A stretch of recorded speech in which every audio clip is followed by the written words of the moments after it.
ವಕೀಲರಾದ ಧರ್ಮಪಾಲ್ ಅವರು ನಮ್ಮ ಜೊತೆ ಇದ್ದಾರೆ. ಸರ್, ಈ ಪ್ರಕರಣಗಳನ್ನ ಎಲ್ಲಾ ಪ್ರಕರಣಗಳನ್ನ ಹುಬ್ಬಳ್ಳಿ ಪ್ರಕರಣ ಹಾಗೂ ದತ್ತಪೀಠದ ಪ್ರಕರಣ, ಈ ಪ್ರಕರಣವನ್ನು ಒಬ್ಬ ವಕೀಲರಾಗಿ ಹೆಂಗ್ ನೋಡ್ತೀರಿ ನೀವು? ಈಗ ಒಬ್ಬನ 80 ವರ್ಷ ಮುದುಕನನ್ನ ಕೋರ್ಟಿಗೆ ಕರ್ಕೊಂಬಂದ್ರು. ಕರ್ಕೊಂಬಂದಾಗ ಅವನ್ನ ಹಾಜರು ಮಾಡಿದ್ರು. ಆಗ ಪ್ರೆಸ್ನವರೆಲ್ಲ ಇದರಲ್ಲಿ ಕೇಳಿದ್ರು, ಏನಪ್ಪ 80 ವರ್ಷದವನು ಏನು ಕೇಸು, ರೇಪ್ ಕೇಸಲ್ಲಿ ಅವನ್ನ ಅರೆಸ್ಟ್ ಮಾಡಿ ತಂದಿರಂತೆ. ಅಲ್ಲ, 80 ವರ್ಷ ಮುದುಕ ರೇಪ್ ಮಾಡಲಿಕ್ಕೆ ಸಾಧ್ಯನಾ? ಇಲ್ಲ ಸರ್, 20 ವರ್ಷ ಹಿಂದೆ ಆಗಿರೋ ಕೇಸ್ ಅದು. 20 ವರ್ಷ ವಯಸ್ಸಿದ್ದಾಗ ನನ್ನ ಮೇಲೆ ಕೇಸ್ ಆಗಿರೋದು, ಈಗ ಟ್ರಯಲ್ಗೆ ಬಂದಿರೋದು ಅಂತ.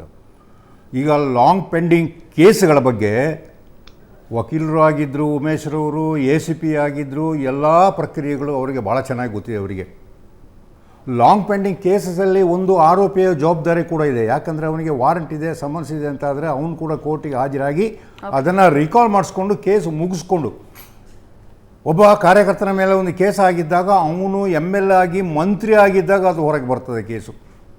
ಎಷ್ಟೋ ಪ್ರಕರಣಗಳಿವೆ. ಆಮೇಲೆ 320 CRPC ಒಳಗೆ ಏನು ಎರಡು ಕಂಪೌಂಡ್ ಮಾಡುವಂಥದ್ದು, ಎರಡು ಪಾರ್ಟಿಗಳು ಸೇರಿ ಕಂಪ್ಲೇಂಟ್ ಮತ್ತು ಆರೋಪಿ ಇಬ್ಬರು ಸೇರಿ ಕೆಲವು ಪ್ರಕರಣಗಳ ಮಾತ್ರ ನಾನ್ ಕಂಪೌಂಡೇಬಲ್ ಇರ್ತದೆ. ಅದು ಪರ್ಮಿಷನ್ ತಗೊಂಡು ಕೋರ್ಟಿಂದ ಅದನ್ನು ರಾಜಿ ಮಾಡ್ಕೊಂಡು ಹೋಗೋದು. 321 ಸೆಕ್ಷನ್ ಪ್ರಕಾರ ಆ ಪೆಂಡಿಂಗ್ ಇರುವಂತಹ ಕೇಸ್ಗಳನ್ನು ಸರ್ಕಾರದವರು ಅದನ್ನು ವಿಡ್ರಾ ಮಾಡಬೇಕಾದ್ರೆ ಪಬ್ಲಿಕ್ ಪ್ರಾಸಿಕ್ಯೂಟರ್ ಅಥವಾ ಅಸಿಸ್ಟೆಂಟ್ ಪಬ್ಲಿಕ್ ಪ್ರಾಸಿಕ್ಯೂಟರ್ ಅವರ ಮೂಲಕ ಸರ್ಕಾರದ ಆದೇಶದ ಆ ಪ್ರತಿಯನ್ನು, ಅಂದರೆ ಸೈನ್ ಮಾಡಿದ ಆದೇಶದ ಪ್ರತಿಯನ್ನು ನ್ಯಾಯಾಲಯಕ್ಕೆ ಹಾಕಿ ಪರ್ಮಿಷನ್ ತಗೊಂಡು ಅಲ್ಲಿ ಅದನ್ನು ವಿಡ್ರಾ ಮಾಡುವಂಥದ್ದು. ಕೆಲವು ಎಲ್ಲ ಒಫೆನ್ಸಲ್ಲಿ ಕೂಡ ವಿಡ್ರಾ ಮಾಡೋಕ್ಕಾಗಲ್ಲ. ಕೆಲವು ಸಂದರ್ಭದಲ್ಲಿ ನ್ಯಾಯಾಲಯ ಕೂಡ ಅದಕ್ಕೆ ಒಬ್ಜೆಕ್ಷನ್ ಮಾಡ್ಬೋದು, ಸರಿಯಾದ ಗ್ರೌಂಡ್ ಇಲ್ಲ. ಕೆಲವು ಸುಪ್ರೀಂ ಕೋರ್ಟ್ನವರು ರಿಜೆಕ್ಟ್ ಮಾಡಿದರೆ ಜಡ್ಜ್ಮೆಂಟ್ ಇದೆ, ಈ ಗ್ರೌಂಡ್ ಇಲ್ಲ ಇದನ್ನು ವಿಡ್ರಾ ಮಾಡೋದಕ್ಕೆ. ಎಲ್ಲ ಕೇಸ್ಗಳನ್ನು ವಿಡ್ರಾ ಮಾಡುವಂಥದ್ದು.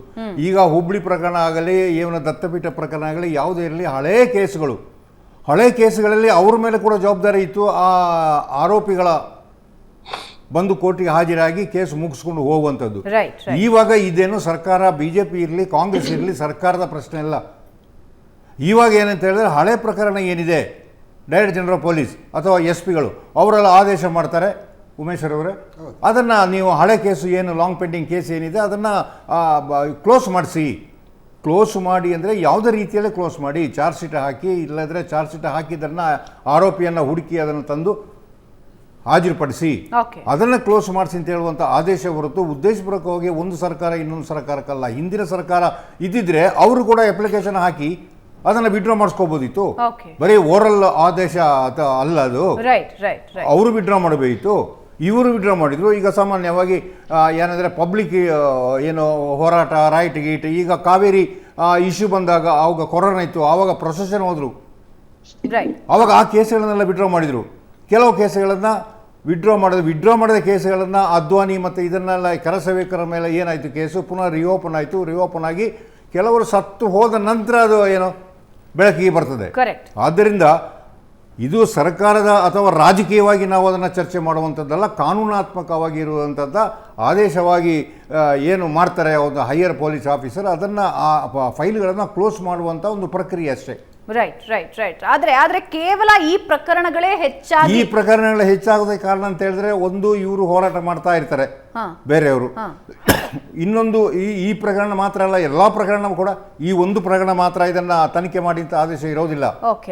ಎಲ್ಲ ಪ್ರಕರಣ ಹಳೆ ಲಾಂಗ್ ಪೆಂಡಿಂಗ್ ಕೇಸಸ್ ಏನಿರ್ತದೆ ಆ ಪೆಂಡಿಂಗ್ ಕೇಸ್ಗಳನ್ನೆಲ್ಲ ವಿಲೇವಾರಿ ಮಾಡಿ ಅಂತ ಹೇಳುವಂತ ಆದೇಶ ಇರ್ಬೋದು, ಅದನ್ನ ಹುಡುಕಿ ಮಾಡ್ತಾ ಇರ್ಬೋದು. ಮಂಜು ಅವರೇ, ವಕೀಲರು ಧರ್ಮಪಾಲ್ ಹೇಳ್ತಿದ್ದಾರೆ, ಒಂದು ಕಾನೂನು ಪ್ರಕ್ರಿಯೆ ಅದು. ಲಾಂಗ್ ಪೆಂಡಿಂಗ್ ಕೇಸ್ಗಳನ್ನ ತೆಗೆದು ಅದನ್ನ ಕ್ಲಿಯರ್ ಮಾಡಿ ಅಂತ ಒಂದು ಆದೇಶ ಬಂದ್ರೆ ಅಧಿಕಾರಿಗಳು ಅದನ್ನು ಮಾಡ್ತಾರೆ ಅಂತ. ಈಗ ನಮ್ಗೆ ಸಮನ್ಸ್ ಬಂದಿದೆ, ನಿನ್ನೆ ಬೆಳಗ್ಗೆ ಸಮನ್ಸ್ ಕೊಟ್ಟಾಗ ನಾವು ಕಾನೂನಿಗೆ ಗೌರವ ಕೊಡ್ತೀವಿ, ತಲೆ ಬಾಗ್ತೀವಿ. ಆ 8ನೇ ತಾರೀಕು ಏನು ಅದಕ್ಕೆ ಕೇಸಿಗೆ ಸಂಬಂಧಪಟ್ಟಂಗೆ ಹಾಜರಾಗಬೇಕು ಅಂತ ಏನಿದೆ, ನಾವು ಅದಕ್ಕೆ ಕೋರ್ಟಿಗೆ 14 ಜನನು ಕೂಡ ಕೋರ್ಟಿಗೆ ಹೋಗಿ ಅದಕ್ಕೆ ಗೌರವಯುತವಾಗಿ ನಾವು ಹಾಜರಾಗ್ತೀವಿ.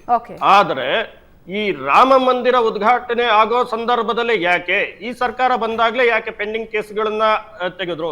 ಯಾಕೆ ಪೊಲೀಸ್ನವರಿಗೆ ಹಿಂದೆ ಗೊತ್ತಿರ್ಲಿಲ್ವಾ ಈ ತರ ಪೆಂಡಿಂಗ್ ಕೇಸ್ಗಳಿದೆ, ಇದಕ್ಕೆ ಚಾರ್ಜ್ ಶೀಟ್ ಹಾಕ್ಬೇಕು ಅಂತ ಹೇಳಿ? ಚಾರ್ಜ್ ಶೀಟ್ ಅನ್ನ ಯಾಕೆ ಇಷ್ಟು ಡಿಲೇ ಮಾಡಿದೀವಿ ಅಂತನೂ ಕೂಡ ರೀಸನ್ ಕೊಟ್ಟಿಲ್ಲ ನಮ್ಗೆ. ಕೋರ್ಟಿಗೂ ಕೂಡ ರೀಸನ್ ಕೊಟ್ಟಿಲ್ಲ ಅವರು. ಯಾಕೆ ಇಷ್ಟು ಡಿಲೇ ಆಗಿದೆ ನಾವು ಅಂತೇಳಿ ಇನ್ವೆಸ್ಟಿಗೇಷನ್ ಮಾಡ್ಲಿಕ್ಕೆ 6 ವರ್ಷ ಸಮಯ ಬೇಕಾಯ್ತಾ?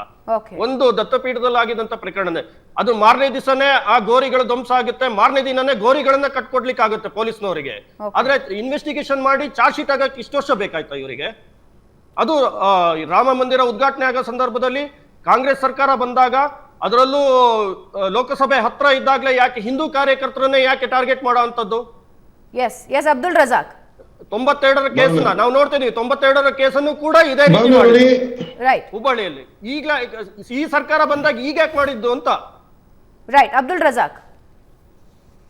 ಭಾವನಾ ನೋಡಿ, 10 ಜೂನ್ 2023ರಂದು ಬೆಂಗಳೂರು ದಕ್ಷಿಣದ MP ತೇಜಸ್ವಿ ಸೂರ್ಯ ಹಾಗೂ bar association president Vivek Reddy ಅವರು ಮತ್ತು ಹಲವಾರು ಬಿಜೆಪಿ ಲೀಡರ್ಗಳು ಸೇರಿ ಒಂದು ಹೆಲ್ಪ್ ಲೈನ್ ನಂಬರ್ ಅನ್ನ ತೆಗೆದ್ರು, 180030910907. ಈ ಹೆಲ್ಪ್ ಲೈನ್ ಏನು ಅಂತ ಹೇಳಿದ್ರೆ, ನಮ್ಮ ಯಾವ ಕಾರ್ಯಕರ್ತರ ಮೇಲೆ ಏನಾದ್ರೂ ಕೇಸ್ಗಳಿದ್ರೆ ನಾವು 100 ಲಾಯರ್ ಗಳನ್ನ ಹೈರ್ ಮಾಡಿದ್ದೀವಿ, ಮಧ್ಯರಾತ್ರಿ ಫೋನ್ ಮಾಡಬಹುದು, ರೌಂಡ್ ದ ಕ್ಲಾಕ್ ಮಾಡಿ ನಿಮಗೆ ಏನಾದ್ರು ತೊಂದರೆ ಇದ್ರೆ ಅಂತ ಹೇಳ್ಬಿಟ್ಟು ಒಂದು ಹೆಲ್ಪ್ ಲೈನ್ ಅನ್ನ ತೆಗೆದ್ರು. ಈ ಹೆಲ್ಪ್ ಲೈನ್ ಯಾಕೆ ಅಂತ ಹೇಳಿದ್ರೆ, ಕಾಂಗ್ರೆಸ್ ಸರ್ಕಾರ ಟಾರ್ಗೆಟ್ ಮಾಡ್ತಾ ಇದೆ ನಮ್ಮ ಕಾರ್ಯಕರ್ತರ ಮೇಲೆ, 100 ಲಾಯರ್ ಗಳನ್ನ ನಾವು ಹೈರ್ ಮಾಡಿದ್ದೀವಿ ಅಂತ ಹೇಳಿದ್ರು. ಅದೇನು ಬಿಜೆಪಿ ಕಾರ್ಯಕರ್ತರ ಕಣ್ಣಲ್ಲಿ ಧೂಳಾಕಿದ್ದ? ಈ 100 ಲಾಯರ್ ಗಳಿಗೆ ಗೊತ್ತಿಲ್ವಾ ಯಾವ ಯಾವ ಪೊಲೀಸ್ ಠಾಣೆಯಲ್ಲಿ ಯಾವ ಯಾವ ಕೇಸಸ್ ಎಷ್ಟೆಷ್ಟು ವರ್ಷಗಳಿಂದ ಪೆಂಡಿಂಗ್ ಇದೆ ಅಂತ? ಒಂದು ಮಾತು. ಎರಡನೇ ಮಾತು ಏನಂತ ಹೇಳಿದ್ರೆ, ಇವತ್ತು ಇಲ್ಲಿ ಕೂತ್ಕೊಂಡು ಇವರು ಬಾಬಾ ಬುಡನ್ಗಿರಿ ಮತ್ತೆ ದತ್ತಪೀಠ ಅನ್ಕೊಂಡು ಇದರ ಪ್ರಕರಣ ಅಂತ ಇದಕ್ಕೆ ಒಂದು ರಾಜಕಾರಣದ ಲಾಭಕ್ಕೋಸ್ಕರ ಒಂದು ಬೇರೆ ಒಂದು ಬಣ್ಣವನ್ನ ಹಚ್ತಿದಾರಲ್ಲ. ನಿಜವಾದ ಅಂಶ ಇದರಲ್ಲಿ ಏನು ಅಂತ ಹೇಳಿದ್ರೆ,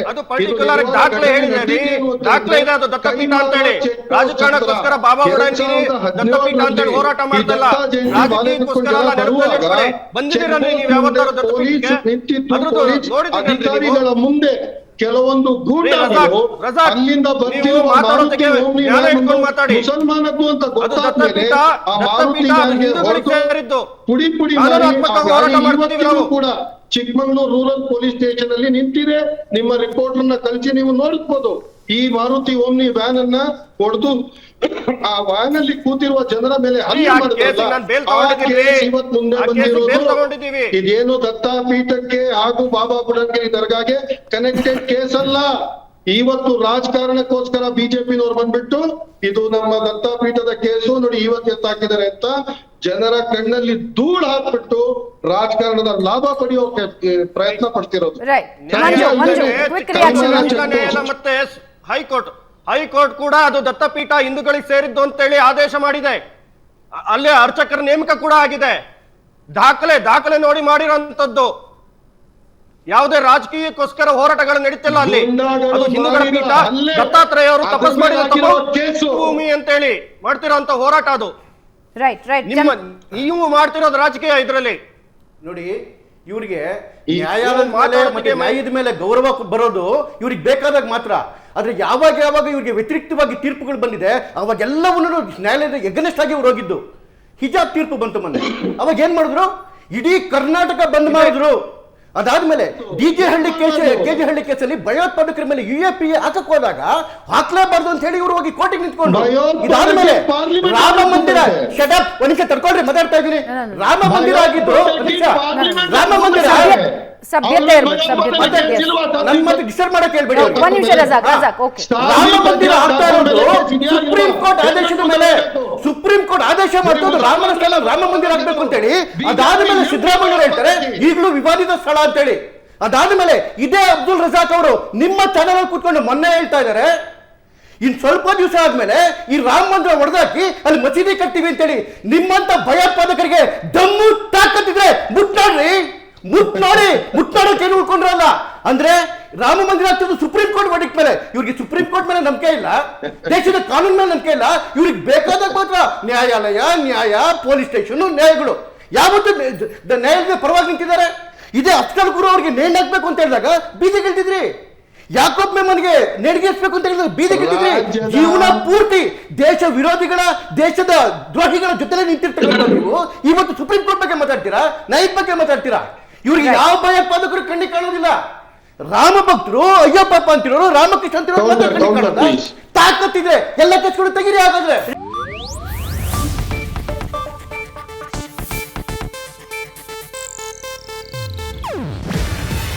ಇದು ಏಷ್ಯಾನೆಟ್ ನ್ಯೂಸ್ ನೆಟ್ವರ್ಕ್ ಪ್ರಸ್ತುತಿ. ನೀವು ನೋಡ್ತಿದ್ದೀರಾ ಏಷ್ಯಾನೆಟ್ ಸುವರ್ಣ ನ್ಯೂಸ್.